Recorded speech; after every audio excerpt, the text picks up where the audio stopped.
right, John. So let's get right into it. Let's get some context before we really get going, because I think, you've got an insane supply chain ops background, better than most in the CPG space. So let's start by taking it to the beginning, and would love to hear how this all got started and how you got interested in supply chain and ops.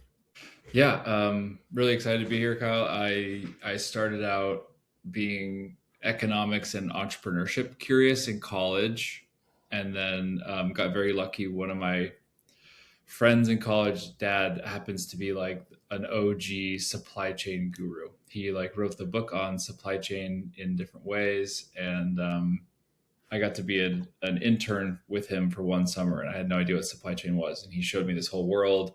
He was consulting for Chevron in Nigeria, out of San Diego. It was a very cool experience. And that internship got me on the radar to join SpaceX straight out of college as my first job. And that was crazy. And I had no idea what SpaceX was at the time. I don't think a lot of people did. And they gave me way too much responsibility as a 22-year-old. And I went from managing a lot of chemicals, glues, and adhesives to then managing more and more carbon fiber structures and systems that were being outsourced for rapid production and throughput of building the actual rocket and making the rocket reusable for the first time, to then being put on advanced outsourced thermal systems and materials that the North Koreans were trying to get access to for their long-range ballistic missiles. So lots of fun stories at SpaceX and the supply chain world there. But ultimately, I wanted to better understand that startup world. And so a good friend of mine was one of the co-founders of Seed. And as Seed began to pick up and gain traction, he realized that supply chain and the product they were developing was going to be quite complex. So I jumped in as one of the earliest hires at Seed Health a couple weeks before launch, and started learning all about the CPG world and dumping rocket knowledge out and adding microbiome and consumer product knowledge in. And I would say in that 3.5 year rocket ship, supply chain was our growth limiting factor for all that Seed was, and also like very challenging through what we all experienced in COVID, especially. And so as I experienced how challenging it was to grow Seed and our supply chain on a very complex product, I started coming up with how I would design the service that is Pelagic now, and what would have helped me navigate a lot of those challenges proactively, and continuing to be frustrated or realize that I had all these very niche outsourced service solutions in this industry, but nothing around really supply chain or supply chain expertise. Yeah, and I'd say you're probably one of a rare few people who've started in rockets and spaceships and building out complex tech like that, and now into CPG. I actually know there's another founder who's building a cookie brand that did the same thing. So I'll have to introduce you there. But I want to go back to your experience at SpaceX to start, because that's got to be one of the most complex supply chains that's out there. Can you just talk to your years spent there and really what you were doing there? And then from there, I'd like to hear more about what brought you to Seed Health, because it sounds like it was pre-launch. It was really early days. And, of course, the ops side of it is a carryover, but it's a far different business than what SpaceX is. So, Yeah, would love to hear more. Very different problems. So I think at SpaceX, I joined in 2014, which was an interesting time for the company. Like, not a lot of people had heard about SpaceX at all yet. There had been like 8 years of work on the design of the rocket engines and the Falcon 9 itself. And we had I think a couple days after I joined, a prototype of the Dragon capsule that would someday take astronauts back from orbit was unveiled to the public, but it was nowhere near production ready or certified by NASA to fly astronauts. And so, I kind of dove right in, drank the Kool-Aid, loved every second of it. It's a very challenging and intense culture for people and polarizing for others. But yeah, like at the time and place, it was just the average age of the company was like 27. So like all these super young, hardworking people that were very bought into this mission of getting to Mars and honestly revitalizing a space industry that had been dead or kind of struggling since the shuttle program. And yeah, like there were a lot of space nerds. I personally wasn't one, and I Yeah. loved it. Just tons of incredibly brilliant people I got to work with, and I'd say like what I got to bring with me into future experiences was just like we were solving problems humans had never solved before. So there was this like optimistic view of every problem we approached, and a very like pragmatic, we'll just go achieve or understand the next part of the problem and see where that takes us, and just see that working across thousands of people on making rockets reusable, which we now hilariously, less than 10 years later take for granted, but at the time was such a celebratory and exciting thing to be a part of. And I was also there during 2 rocket explosions and failures that grounded the entire program. Like people see SpaceX as this huge thing that's about to go public, but at the time we were like a very fragile startup that had to get things right to really succeed in making access to orbit much cheaper.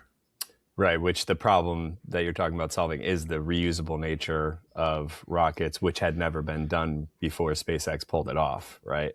Correct. And so, yeah, and I think especially for me, like the landing leg assembly that actually catches the rocket was one of the largest outsourced carbon fiber products that I worked a ton on, and eventually was kind of the supply chain owner and relationship of for the business. So I would go like purchase $1 million rocket leg and then make sure that had all the systems and engineering support in place to deliver 4 of those legs to the launch site every 2 to 3 weeks at this like crazy clip. So just like the trial by fire of a capitalist environment of problem solving, where we didn't have like big government unlimited budgets like NASA, like things had to be both profitable and efficient and perfect quality and on time, was just a great place to learn and grow. Yeah, and I have heard stories of the working environment over there and being around Elon. I'm sure it was as intense of an environment as you've been in. I mean, a great learning ground as your first job out of college. I'm sure you carry that with you. Yeah, 100%. I got tons of amazing stories. I think very positively of him. He's evolved into many things beyond just a brilliant engineer and business leader since, but that I can empathize with. But I think the world of him, and I think he's been very consistently single-mindedly focused on making humans multi-planetary, and you can see that across his entire kind of like business building strategy. And so very honored to have been a part of it, honestly. Yeah, I'd agree with that. And okay, so that was your primary work. You were on that team that helped stand up the reusable nature of these rockets, manage that supply. Reusability structures, to then the problem transitioned while I was there to reusability like systems. So we needed to make these rockets more resilient. So I focused more and more on these very cool high temp like thermal barriers on the outside of the rocket, and then on the heat shield of the Dragon capsule itself was kind of the other chapter I started to work on. Gotcha. Okay, so how do you make that transition from a company like that to Seed, which I'll let you explain the nature of the business, but which operates in CPG and microbiome and prebiotics and probiotics. So yeah, how did that happen? Yeah, I think Seed as a brand did a great job trying to be like new age biotech. Like they really had such a firm leg in science and research and clinical validation and studies, and trying to translate a lot of amazing microbiome research into accessible consumer products that weren't stuck in these very long biotech cycles. And so The one of the two co-founders of Seed I was close friends with, and he loved hearing about the work I was doing at SpaceX and thought I might be crazy enough to come figure out a whole host of challenging problems. And so, yeah, I saw a lot of similarities or exciting parallels between the macro invisible world that is space and space innovation to the micro invisible world that is microbiome, but it felt so much more close to home and um, available, useful, accessible to everyday humans, which I care about, like having an impact with them as much as this like techno futuristic optimism of getting to another planet. So yeah, at the right time and place, I we had been talking for many months, and I said, "Cool, I'm ready to make the jump. Let's get into it." I took one day off between those companies because Seed needed a lot of help, and it was a crazy first 6 to 9 months of getting that business off the ground. Yeah. So when you joined Seed, it was right around the launch. It was what? How early was it? Were they selling products yet, or were you like what employee Yeah, number were you? How big was the org? I was technically our first full time hire. I think there were a couple contractors like Tessa, our VP of marketing, who had been there a couple months longer than I had. But yeah, it was we had a bunch of interns and consultants supporting the two co-founders, and we weren't sure what our cogs were. We didn't know much about our product or our supply chain overall. Our current manufacturer was so upset with us, they wouldn't let me in the building when I came to visit. So there was just like a lot to figure out all at once. And yeah, and honestly, like one thing, COVID was its own special supply chain experience, but we iterated on the entire Seed product format like hundreds of times in different tests, but ultimately even in a on 4 to 5 distinct product paradigms in a customer facing way. And so to evolve the entire supply chain while being venture backed and hiring more people and growing as fast as we did, the whole company went from 0 to 100 million in under about 3 years. So that was a really fast growth curve. And I think um, yeah, Seed is still doing fantastically well today. Has entirely new leadership. The co-founder CEOs have actually stepped away, but I was drinking from the fire hose those first couple of months and trying to learn as much as I could about best practices for supply chain operations in CPG, and also microbiome science, and also probiotics, and also just how to kind of manage a growing startup. Right. So essentially, you were joining with a relatively blank slate, and your role there was to build that out as a function. So you were heading up supply chain on the first full time hire all the way up to uh, sounds like close to 100 million in sales. Yeah, and I wore a lot of hats as everyone does Yeah. in that world. So I did supply chain, finance, and a lot of the team operational management, benefits, humans, hires, etc. So this like nice umbrella that is operations. I had amazing counterparts that took over customer service and ecom from my plate. But yeah, it was quite a lot, and I think it ended up being about like 5 full-time hires. I handed off my job to it when I transitioned out a few years later. And you mentioned limitations on the supply side that were constraining the business. Can you elaborate on that? Like, what were the big challenges there that you really had to work through?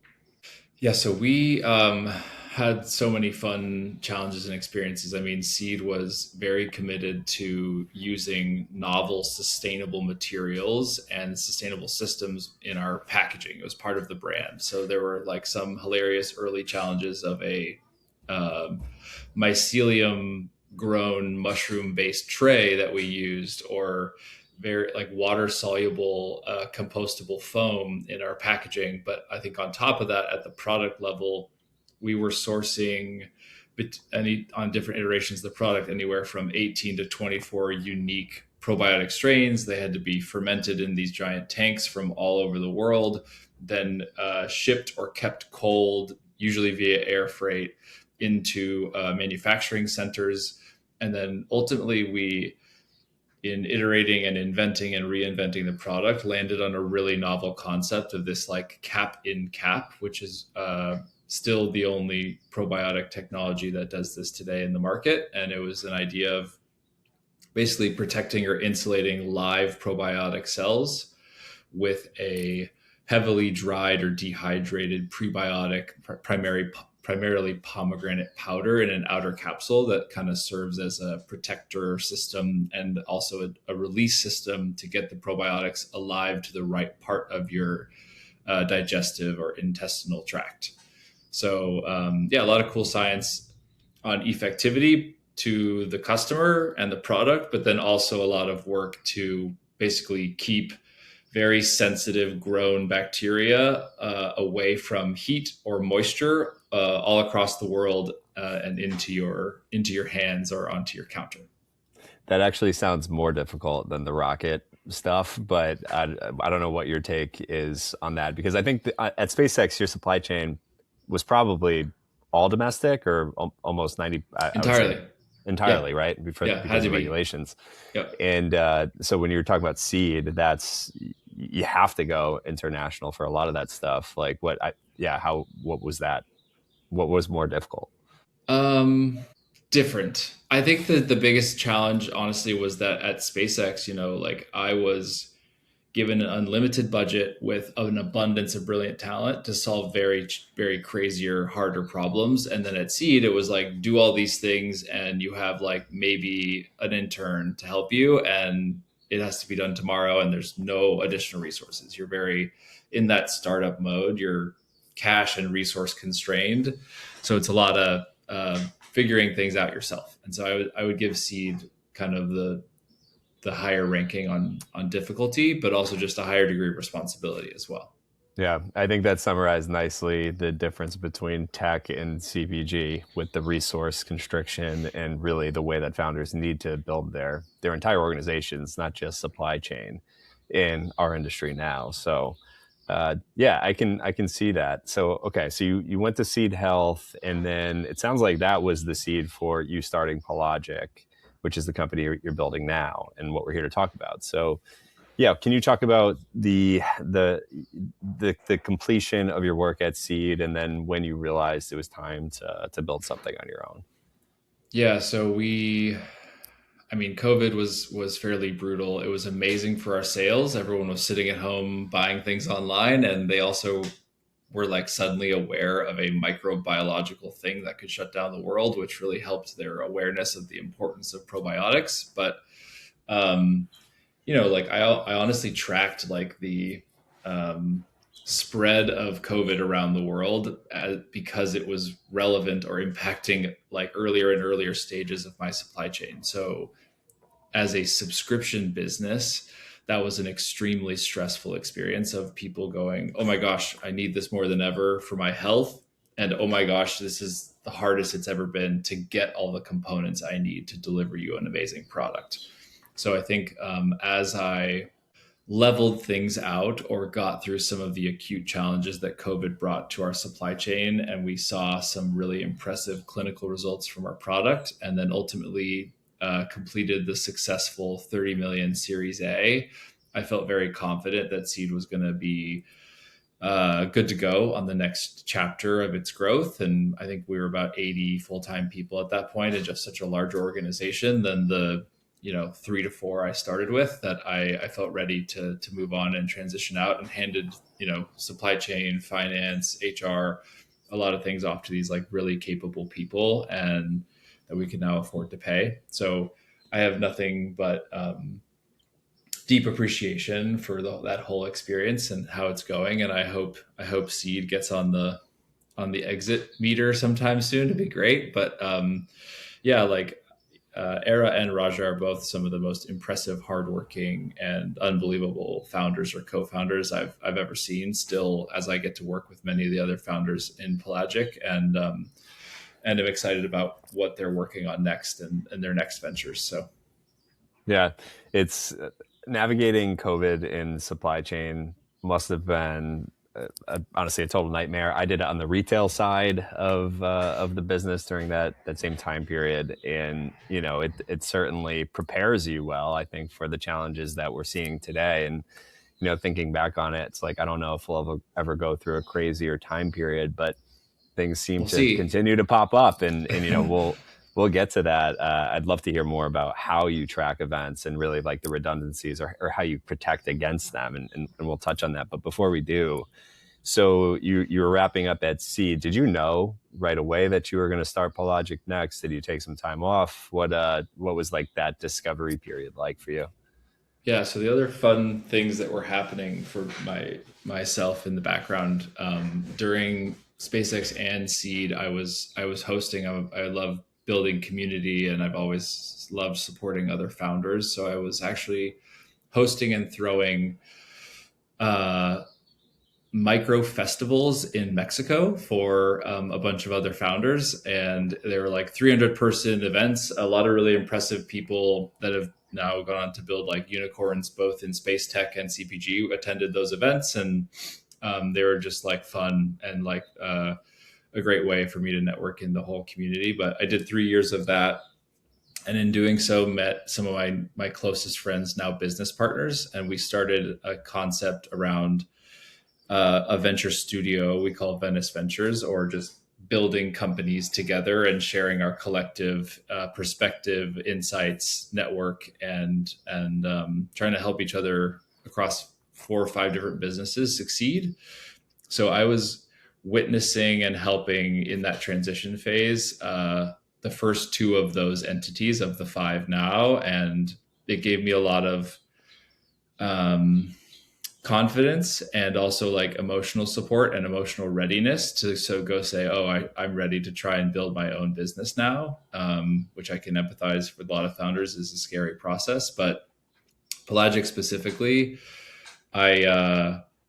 I was just doing some part-time consulting work and enjoying some time off and bouncing between mountains and doing a lot of snowboarding. And I always thought consultants were kind of a bad word, but then I realized how much I loved helping founders and team building. And it was actually specifically kind of at an offsite with some of those companies in Brazil that I made the decision about a year after leaving Seed to go to really try to create a best in class version or a dream service for this industry that Pelagic would become. And yeah, I kind of looked at it like, hey, I can define my own version of what a consultant means. It's actually this like amazing team of entrepreneurs, operators, and problem solvers who aren't afraid to get in the weeds and just deliver outcomes versus analyze and give some insight and like hand it to the founder to go figure out, So there's been a lot of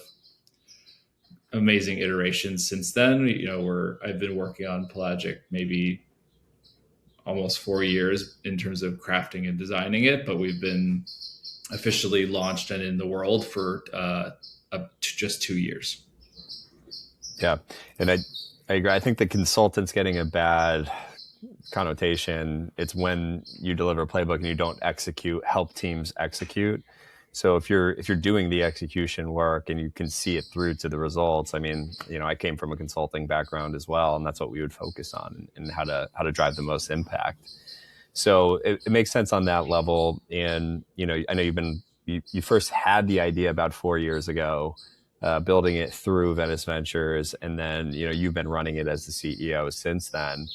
So, I want to talk about how you view supply chains, and a lot of founders listen to our podcast. So we'll talk about what does a perfect CPG supply chain look like. But before we go there, bring us up to speed on where Pelagic is today and what type of work that you do, so people are aware. Yeah, so I'd say the first year of the 4 years, I'd say it was like me and one other consultant or early hire, Steph, figuring out a lot of things, and then incrementally adding more and more people, and then feeling more and more confident. I looked around and saw this great paradigm of like all my founder friends in Venice are outsourcing their accounting operations to like a fractional accountant and a CFO, and it works great. Like, why can't that exist for supply chain? And then I've been very meticulous about engineering these very high trust potentially risky, potentially scary actions that need to occur to run your business and run your supply chain, and prove that a well organized, set up for success fractional team can deliver that service and deliver it consistently at scale. So yeah, where we're at Can now can is I ask you though, yeah. like why didn't that exist in supply chain previously? I've been pretty meticulous about the research. Like many companies have tried. I'd say there's like less than five in the industry that have done it well or continue to exist today, which is compared to the number of marketing agencies or finance agencies out there is remarkable. I think that if you mess these things up, it's very damaging. It's very high risk. It's not like I can go rewrite the error on your financial statements and fix it. It's like, oh, now we're sitting on 4 months of inventory, which has tremendous cash like uh, problems that kind of snowball for us as a business. Or wow, my cogs are now screwed and I can't fundraise because my unit economics are so broken because we had to fix this problem that came up, right? So I think that just the stakes are really high. We treasure and have built a culture around like earning and maintaining the trust of these founders. And then that was something I wanted to just make sure was like in a very SpaceX way, had like so much redundancy or so little potential for failure or mistakes that it would be us working with the founder on all the problems that the world and supply chain creates versus any problems that we as a service would be creating.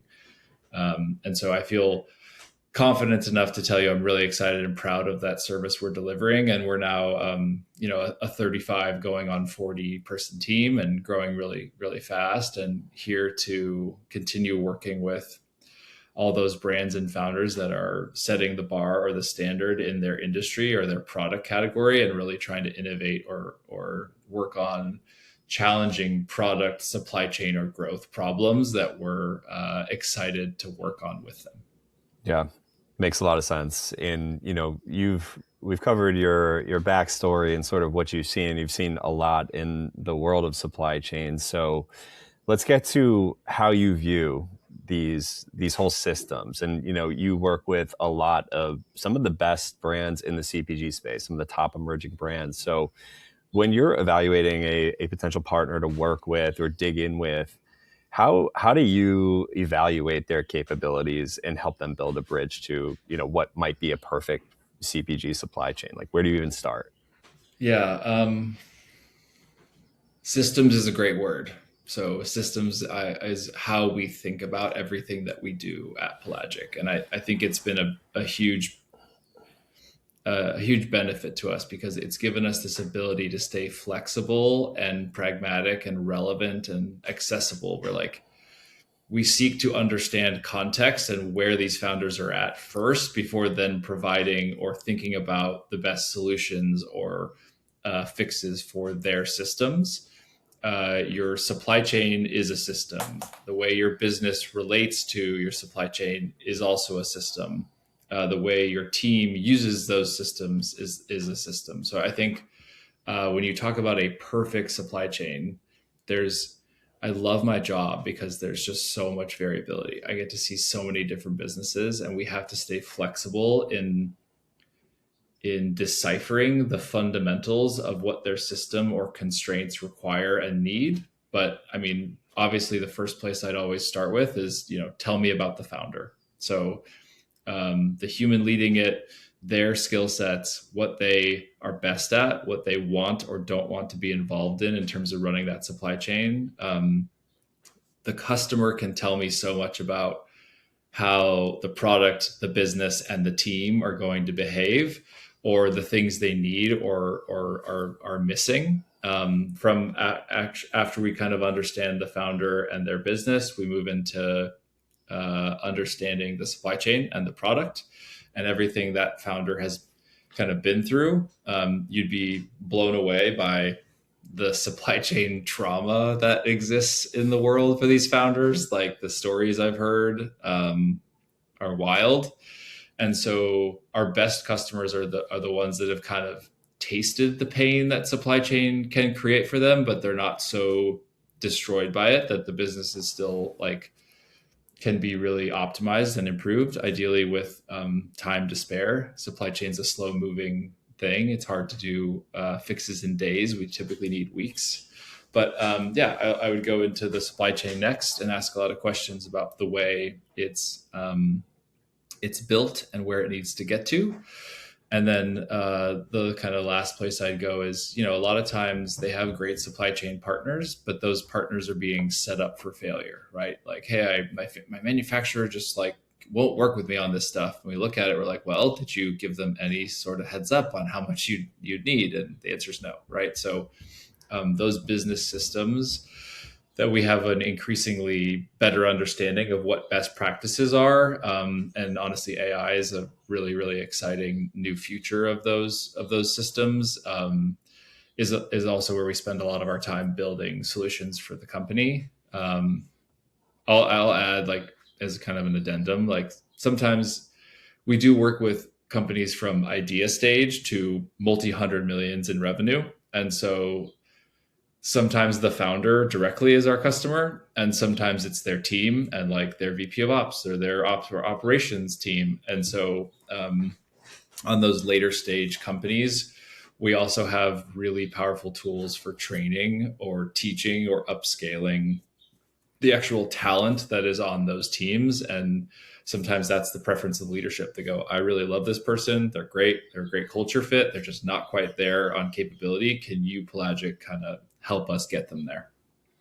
Yeah, it's interesting to hear you start with founder, and surprising that like that's maybe the first stop in evaluating where these businesses sit from an ops and supply chain standpoint. Do you use any sort of like grading, or like are you like going through like your own scorecard of like here's how we rate the founder or the executive engagement, here's how we rate the product breakdown, here's the actual manufacturing? Like how do you think about it that way and prioritize? Yeah, so we do.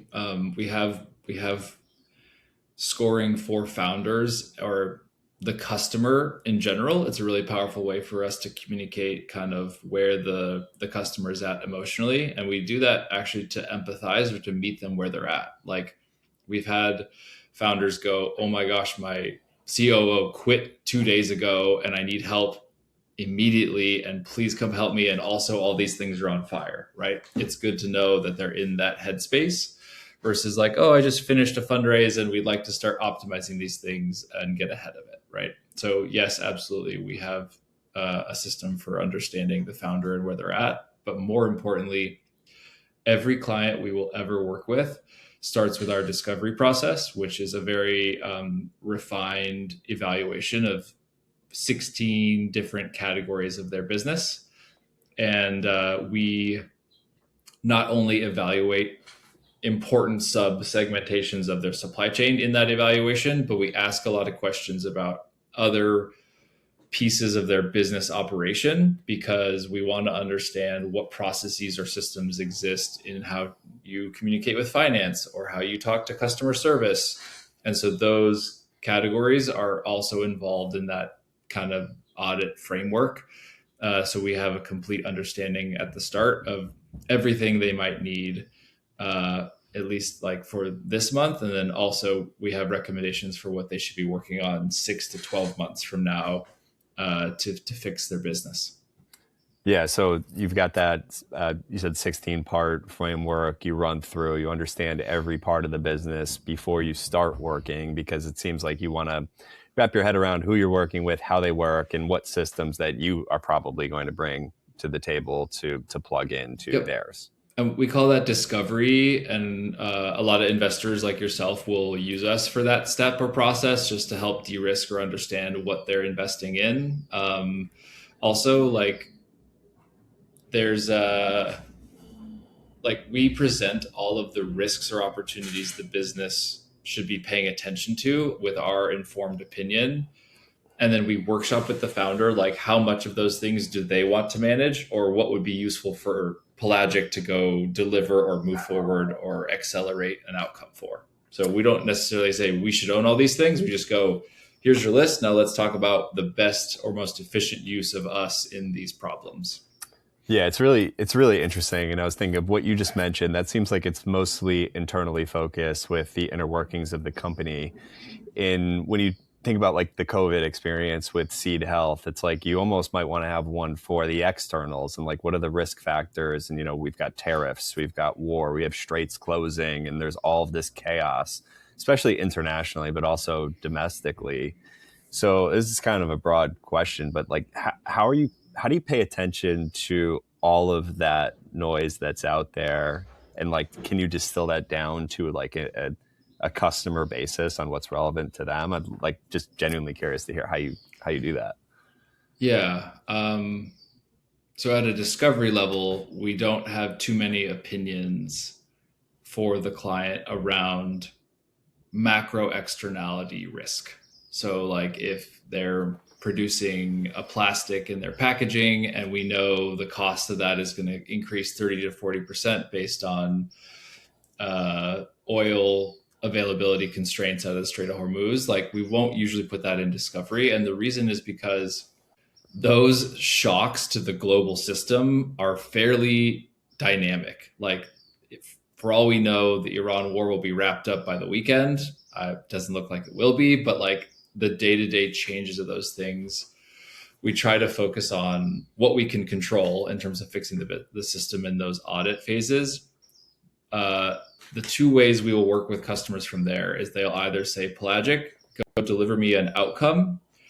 I want this project delivered. I want to get 5 3PLs that I understand are possible or work for my business. I want to find custom packaging.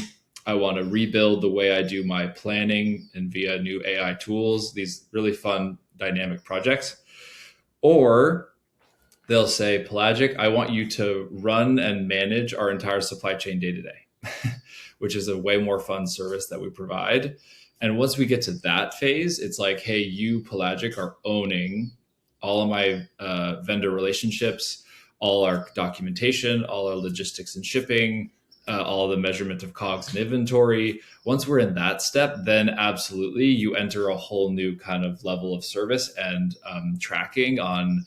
We're the ones proactively saying, hey, founder, we're a little worried about the signal the Trump administration just gave around tariffs that are going to be applied to furniture in Vietnam. We would like to start as because of that signal, we'd like to kick off a project that develops alternative sources for your key bestsellers in Mexico. Do you approve or not approve? Right. So like we are tracking those things constantly. It's like the other fun part of supply chain is that it can be challenging enough just to manage a lot of changing components or data signals across demand and retail channels and new products and manufacturing constraints, but add in, uh, much larger surprises from climate events to tariffs to war, and the game gets even more fun to play. Yeah, and then you sprinkle on some AI in there, and it's pretty much all encompassing. It's pretty nuts. But I think the tariff piece is a perfect example. And I spend a lot of time looking at beverage companies, and most of our aluminum is imported, and then Canada gets hit with a big tariff, and not only do the prices of the cans go up, but also the equipment, the parts, the machinery to make the cans, like all of that goes up as well. So it sounds like what you do is, say you're working with a client and you're running their supply chain, you're building alternative sources for raw materials across the globe, it sounds like, to mitigate that cost impact.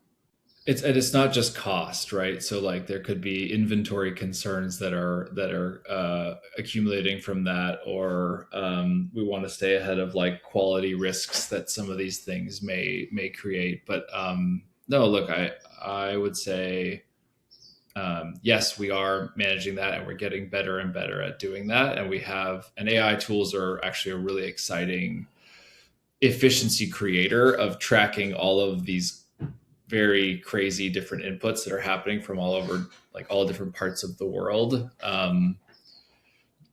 I think what's starting to become even more exciting about Pelagic is that, yes, like the clients are benefiting from, let's say, a tool we've built to track all these macro externalities for their supply chain.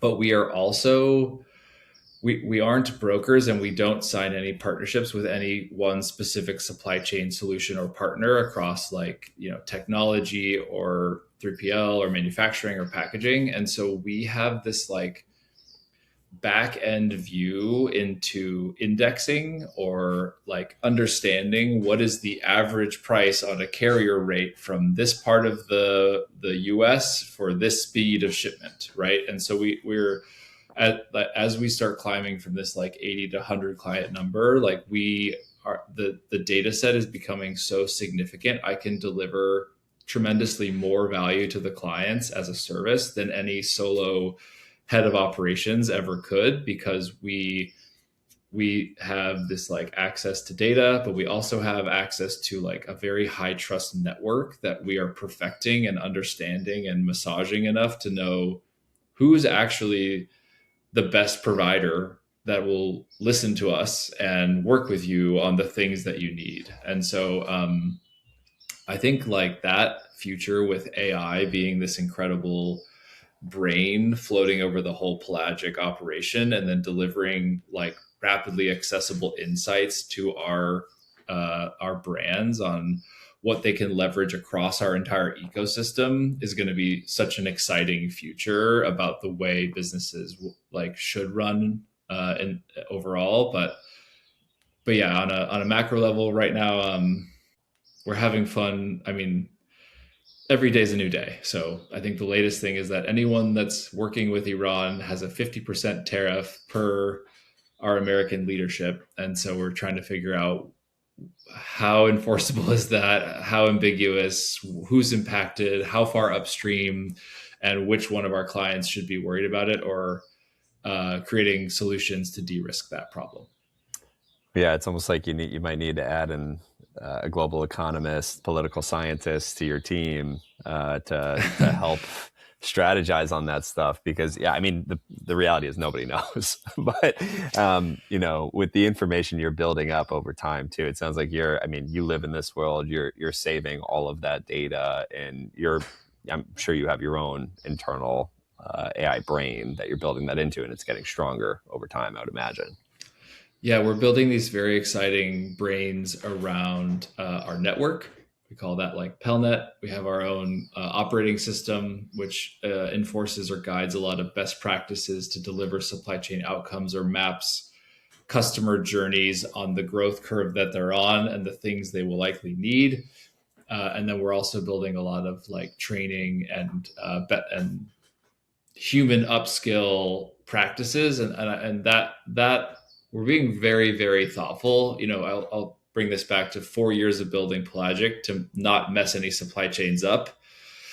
AI is a very, very exciting tool, but we're all about AI responsibility. And so we're testing a lot of AI potential in our internal operations at Pelagic, but we're extremely cautious to just let an AI run your supply chain or roll it out into a lot of very valuable and important customer data that needs to be protected.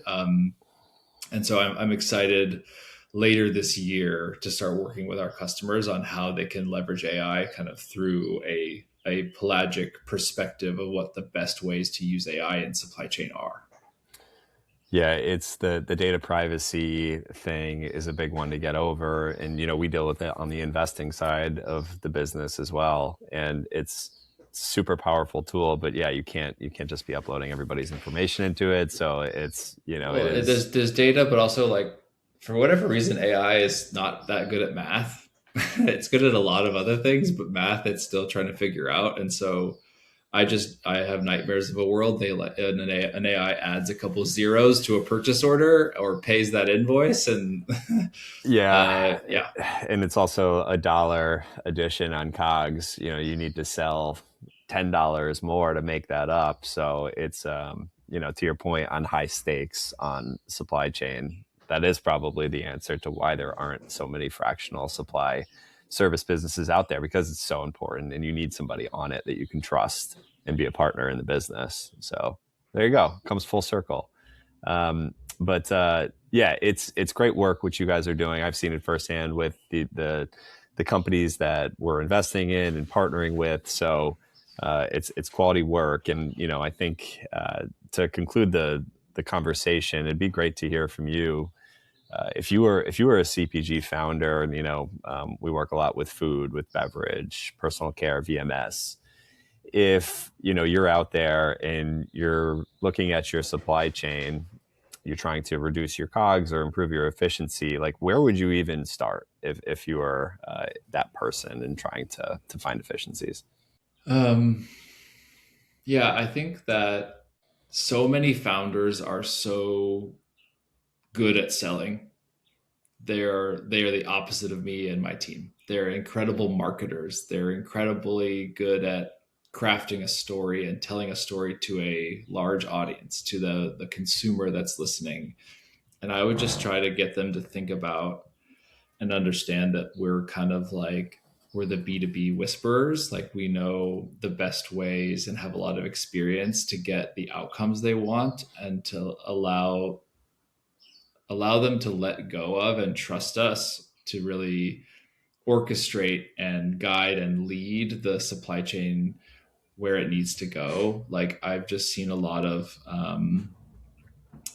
founders try to do it themselves, or try to like hold on to these things for too long and get really frustrated. And honestly, like, in the best case scenario, the costs and the risks to your business are so high. They're these like unbelievably terrifying walls that you could drive into. I think the one I worry the most about is that many founders just kind of assume the quality of their product will be fully controlled and managed by their outsourced supply chain, and they need to have a much larger understanding of where and how you're holding your supply chain accountable to the quality of your product and the things that really matter for it to be your product. Um, so that's like our highest risk orientation, similar to the rocket components. But I think like beyond that, there are then so many costs to their own business and the brand business as a founder that they could avoid by working with us, from their margin to their cash flow or cash outlays on inventory, and the lead times in the way that which like that supply chain is designed. Um, 8 out of 10 times the founder like emotionally knows what's wrong with their business, Kyle. Like, they're kind of like, yeah, I wish this could be better. And like, we always ask that and we listen to that, but they don't know how to fix it or engineer an entirely the layer of the problem to get to that solution is sometimes quite complex and needs a lot more work. So yeah, I think it's an incredibly exciting time for founders. I'll just say, like, I think there will be thousands more founders in the world uh, 1 to 2 years from now than there are in the world currently, which is an extremely exciting thing for everyone. I think like more entrepreneurs in the world, I see as a force for good. But with all that efficiency and trying to build these like very exciting brands and products, the physical world of actually manufacturing goods and getting that supply chain to work for you won't benefit from the AI revolution quite as fast as everything else online. And so I think we sit in a really interesting seat for the next couple of years, with robotics and things kind of on a 5 to 10 year horizon still of integration with, I mean, China leading the way on that. But that was a pretty long answer. I think low ego founders that can really trust experts, especially in the world of supply chain, to guide them to the right path, has unbelievable risk mitigation and cost saving impacts, and also will just make their lives so much better. Like, we think about impact as helping founders take actual vacations and keep their hair and stay sane. And yeah, I think many of them are driven crazy by their supply chain in the most unfortunate ways. Yeah, and get back to focusing on what they're best at, which is usually selling and marketing. And I also think it's a really fascinating time to be in the space because we're seeing brands scale faster than ever before. And we're seeing brands launch e-commerce and TikTok shop and scaling to hundreds of millions within 2 to 3 years now. And the supply side, of course, has to keep up with that. So definitely a ton of opportunity coming. I hope there's more and more entrepreneurs. I think there will be as well. I agree with you with the way that gig work has picked up and will continue in fractional and all of that. So, and then the food space is just, it's a really great place to be. CPG in general. I wake up every day and I'm happy that I'm in CPG because physical products are not going anywhere. And Yeah. with all of the chaos that's around SaaS and AI and tech, it's a great place to be. So it's nice to see groups like yours that are helping these founders reach another level. And final question for you before we go. You've seen a lot throughout your career. This is your baby. I would say it seems like it's almost like your life's work. What's the goal with Pelagic? What do you want to do with it? Fantastic question. And the longer I progress into being the CEO and founder of Pelagic, the more empathy and appreciation I have for all the founders and customers we get to work with every day. It's such a challenging, evolving, endless growth process. But we call it. I named this whole business Pelagic. I'm an outdoors person. I grew up as a bird watcher before it was cool, since I was like 10 years old. And it was this term, a scientific term that means of the sea, or it's used a lot in measuring different zones of the ocean. It's a very scientific term. The ocean being kind of one of my original natural passions. But as you describe, the ability for these businesses and consumer brands to grow so quickly and create so many products and like produce so many things in the world, I'm also looking down a future where a tremendous amount of waste is created. And I think the future of where I'd love to take Pelagic over time is, right now we're establishing ourselves as the best in class supply chain solutions factory or team. And with that, I have built this entire company with a sense of responsibility and awareness and intentionality to make more impactful, more sustainable, better for the environment, humans, the planet, and the founders. Make those decisions easier for the businesses to actually participate in. And so I have this, we're building this like wonderfully pragmatic way for these companies to make better layer 2, layer 3 decisions in their supply chain that aren't so wasteful or aren't so damaging to the environment. And that's really where I want to take this business eventually. Is I'd love to start inventing entirely new, exciting return logistics systems, or continue investing and working with extremely exciting material innovation on the packaging front that's actually compostable or dissolvable or disappears, or supporting brands to be more aware of and tracking of their waste via EPR. There's so many ways to start building a better supply chain. And so, flipping that question that you asked, like kind of what does a perfect supply chain look like? I'm actually very excited about a future where we're engineering just better supply chains across the board amongst so much growth and so much product creation.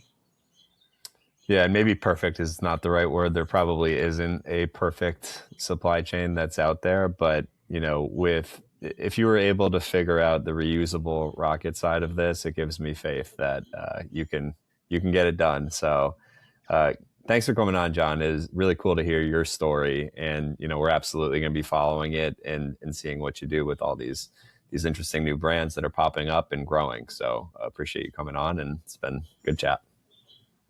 Yeah, very excited and love working with Paperboy, and want to make sure all your supply chains or port codes are dialed, and hopefully leading the charge into like the best practices future with us. Absolutely. All right, John, be well. Thanks, Kyle. And we're